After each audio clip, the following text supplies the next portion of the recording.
అది జనవరి 24, 1966 సంవత్సరం. సమయం ఉదయం 6 గంటలు. సరిగ్గా ఇదే సమయానికి ఎయిర్ ఇండియా 707 విమానం మౌంట్ బ్లాంక్ శిఖరంపై ప్రయాణిస్తుంది. అందులో మన దేశ న్యూక్లియర్ సైంటిస్టు హోమీ జహంగీర్ బాబా ఉన్నారు. ఇంకొన్ని నిమిషాల్లో ఆ విమానం స్విట్జర్లాండ్ రాజధాని జెనీవాలో ల్యాండ్ అవ్వాలి.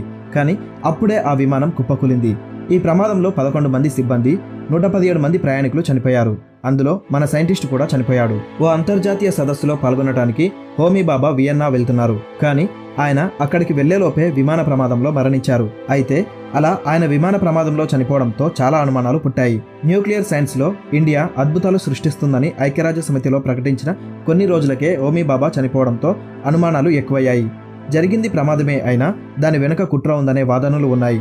హోమీ బాబా మరణాన్ని అప్పటి భారత ప్రభుత్వం లైట్ తీసుకుందా? హోమీ బాబాని చంపాలంటున్నది ఎవరు? అసలు ఆ రోజు ఏం జరిగింది అనే విషయాలను ఈ వీడియోలో తెలుసుకుందాం. అంతకంటే ముందు మీరు మా ఛానల్ని సబ్స్క్రైబ్ చేసుకుని బెల్ బటన్ని యాక్టివేట్ చేసుకోండి. అలాగే వీడియోని లైక్ చేయండి. Homi Jehangir Bhabha, father of Indian nuclear program, Tata institute of fundamental research, Bombay atomic energy establishment సంస్థల స్థాపనలో కీలక పాత్ర పోషించిన వ్యక్తి. అణుశక్తి రంగంలో భారత్ సాధించిన పురోగతి అంతా హోమీ బాబా ముందుచూపు మహాత్యమే. న్యూక్లియర్ ఫిజిక్స్పై బ్రిటన్లో పరిశోధనలు చేసిన హోమీ బాబా రెండో ప్రపంచ యుద్ధం ప్రారంభం కావడానికి ముందు ఇండియాకు వచ్చి ఇండియన్ ఇన్స్టిట్యూట్ ఆఫ్ సైన్స్లో జాయిన్ అయ్యాడు. స్వాతంత్రం రావడానికి ముందే న్యూక్లియర్ ప్రోగ్రామ్ను మొదలుపెట్టడానికి నెహ్రూని ఒప్పించాడు హోమీ బాబా. ఇందులో భాగంగా కాస్మిక్ రే రీసెర్చ్ యూనిట్ను ప్రారంభించారు. 1944లోనే అణ్వాయుధాలపై ఆ యూనిట్ పరిశోధనలు చేసింది. స్వేచ్ఛా వాయువులు పీలుస్తున్న భారతావనిని శక్తివంతం చేయాలి, అణుశక్తిని పౌర అవసరాల కొరకు ఉపయోగించుకోవాలి. ఇందుకోసం ప్రపంచం అనుసరిస్తున్న మార్గాన్ని ఎంచుకోవడంలో తప్పులేదు. అందుకే స్వతంత్రం వచ్చిన తర్వాత అటామిక్ ఎనర్జీ కమిషన్ చైర్మన్గా హోమీ బాబాను నెహ్రూ నియమించారు. అణ్వాయుధాలు తయారు చేసే బాధ్యతను అప్పగించారు. అప్పుడే 3 స్టేజ్ న్యూక్లియర్ పవర్ ప్రోగ్రామ్ను తయారు చేశారు హోమీ బాబా. భారత్లో ఉన్న అపారమైన థోరియం నిల్వలను సద్వినియోగం చేసుకునేందుకు అవసరమైన పునాది వేశారు. ఇది ఇలా ఉండగా అప్పట్లోనే ఒకసారి మౌంట్ బ్లాంక్ పర్వత శిఖరంపై 1950లోనే ఓ విమానం కూలింది. అది కూడా ఎయిర్ ఇండియాదే. ఆ ప్రాంతంపై భారత పైలట్లకు అవగాహన లేకపోవడమే ప్రమాదంకు కారణమని అంతా అనుకున్నారు. అయితే హోమీ బాబా ప్రయాణిస్తున్న విమాన ప్రమాదంపై అప్పటి భారత ప్రభుత్వం విచారణ జరిపించింది. పైలట్ తప్పిదమే ప్రమాదానికి కారణమని తేల్చింది. బ్లాంక్ పర్వత శిఖరాన్ని అంచనా వేయడంలో పైలట్ చేసిన పొరపాటుతోనే విమానం కూలిందని విచారణ అధికారులు చెప్పారు. క్లియర్గా చెప్పాలంటే పర్వత శిఖరాన్ని దాటిందనుకొని విమానాన్ని పైలట్ కిందకు దించాడట. దీంతో అది శిఖరాన్ని ఢీకొని కుప్పకూలింది. ఇందులో ఎటువంటి కుట్రకు ఛాన్సే లేదన్నారు. సాంకేతిక లోపం కూడా కారణం కాదన్నారు. అయితే ఆ రోజు ఆ విమానాన్ని నడిపింది ఎయిర్ ఇండియాలోని మోస్ట్ ఎక్స్పీరియన్స్ పైలట్. విమానం కూలడానికి కొద్ది నిమిషాల ముందు జెనీవా ఏటీసీతో మాట్లాడిన పైలట్ 19,000 ఫీట్ల ఎత్తులో విమానం ఎగురుతుందని, మౌంట్ బ్లాంక్ పర్వత శిఖరం కంటే 3,000 ఫీట్ల ఎత్తులో ఉన్నట్లు చెప్పారు. ఇంతేకాదు విమానం కంట్రోల్లోనే ఉందని, అన్ని పరికరాలు సక్రమంగానే పనిచేస్తున్నాయని అన్నారు. ఇదంతా ఏటీసీలో రికార్డైంది. అలాంటప్పుడు పర్వతాన్ని అంచనా వేయడంలో పైలట్ చేసిన పొరపాటే ప్రమాదానికి కారణం అనడంలో అర్థం లేదు. అసలు ఈ వాదనలో నిజముందా, లేక విచారణ సరిగ్గా జరగలేదా, లేక ఇంకెవరైనా ఎంక్వైరీని ప్రభావితం చేశారా?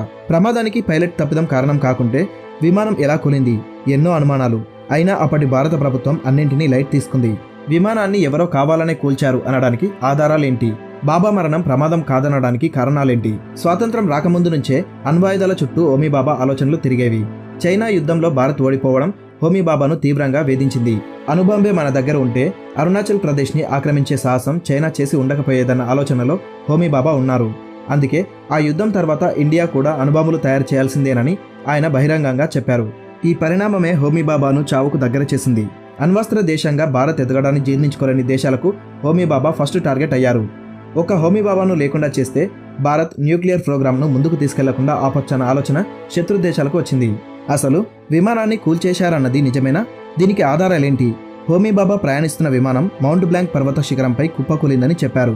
ఇదే నిజమని అంతా అనుకున్నారు. కొద్దిసేపు అదే కరెక్ట్ అనుకుందాం.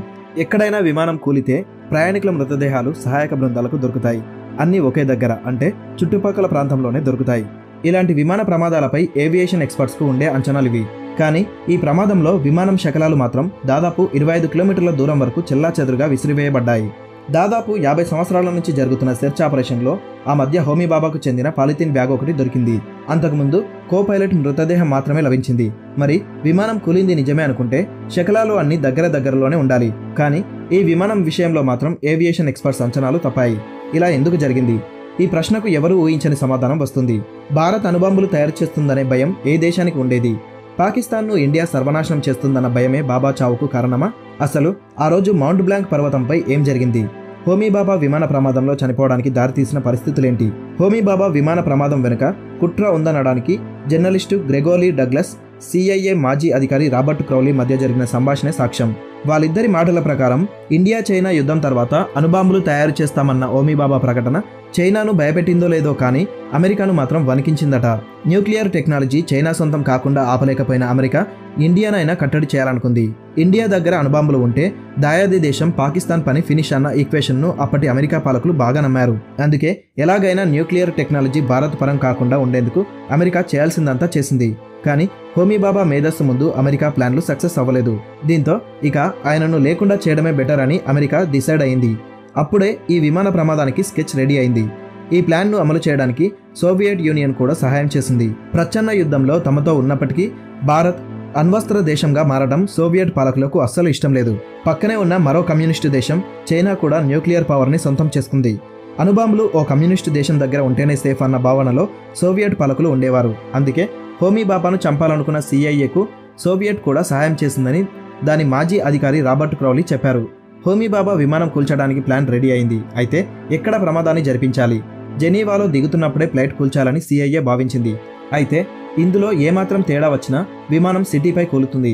దీంతో ప్రాణ నష్టం ఎక్కువగా ఉంటుందనుకుంది. అందుకే మార్గ మధ్యలో, అది కూడా మౌంట్ బ్లాంక్ ఏరియా అయితే పర్ఫెక్ట్ ప్లేస్ అనుకుంది CIA. ఈ ఆలోచనకు అక్కడ ఎయిర్ ఇండియాకు ఉన్న బ్యాడ్ ట్రాక్ రికార్డు కూడా తోడైంది. అప్పటికే ఒక విమానం కూలింది, ఇంకొకటి కూడా కూలితే ఆ ప్రాంతంపై అవగాహన లేకనే ప్రమాదం జరిగిందని అంతా అనుకుంటారు. అందుకే మౌంట్ బ్లాంక్ను ఎంచుకుంది CIA.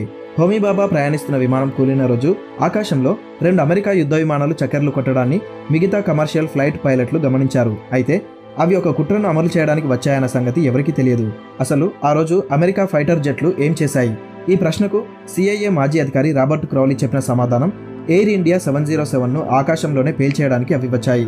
అవును, ఇదే నిజం. ఆ రోజు అమెరికా ఫైటర్ జెట్లు ప్రయోగించిన మిసైల్స్ ఎయిర్ ఇండియాను ఆకాశంలోనే పేల్చేశాయి. అందుకే విమాన శకలాలు చెల్లాచెదురుగా ఎగిరిపడ్డాయి. పని పూర్తయిన తర్వాత మెల్లగా జారుకున్నాయి. హోమీ బాబా ప్రయాణిస్తున్న విమానం ప్రమాదవశాత్తు కూలలేదన్న సంగతి అప్పటి భారత ప్రభుత్వానికి కూడా తెలుసు. కానీ ఏం చేయలేని పరిస్థితి. మిత్రుడు అనుకున్న వాడు కూడా శత్రువుకు సహాయం చేసి తమను దెబ్బ కొట్టేసరికి అప్పటి పాలకులు తట్టుకోలేకపోయారు. అందుకే సైలెంట్ అయ్యారు. కానీ ఇవాళ అదే అమెరికాతో న్యూక్లియర్ డీల్స్ కుదుర్చుకుంటున్నాం, రష్యాతో అణు రియాక్టర్లు కట్టించుకుంటున్నాం. హోమీ బాబాను చంపి అమెరికా సోవియట్ యూనియన్లు గెలిచాయా, లేక న్యూక్లియర్ టెక్నాలజీలో ప్రపంచంలోనే ది బెస్ట్ అనిపించుకొని ఇండియా గెలిచిందా? హోమీ బాబా మాత్రమే సమాధానం చెప్పే ప్రశ్నలివి. ప్రపంచంపై ఆధిపత్యం కోసం అమెరికా ఆరాటం ఎన్నో ప్రాణాలను బలి తీసుకుంటుంది. హోమీ బాబాను చంపేసి ఇండియాకు న్యూక్లియర్ టెక్నాలజీ అందకుండా చేయాలని అమెరికా భావించింది. ప్లాన్ను పక్కాగా ఫినిష్ చేసింది. కానీ భారత్ అణ్వస్త్ర దేశంగా మారడాన్ని మాత్రం ఆపలేకపోయింది. అగ్రరాజ్య హోదా కోసం అమెరికా చేసిన దారుణాల్లో హోమీ బాబా మరణం కూడా ఒకటిగా మిగిలిపోయింది. ఇది ఈ వారం డెత్ మిస్టరీ. నెక్స్ట్ ఎవరి డెత్ మిస్టరీ వీడియో కావాలో కామెంట్ చేయండి. అలాగే వీడియోని లైక్ చేసి మీది ఏ జిల్లానో కామెంట్ చేయండి. నా వీడియో ఎక్కడి వరకు వెళ్తుందో తెలుసుకుంటాను. మరొక వీడియోలో మళ్ళీ కలుసుకుందాం. Thank you.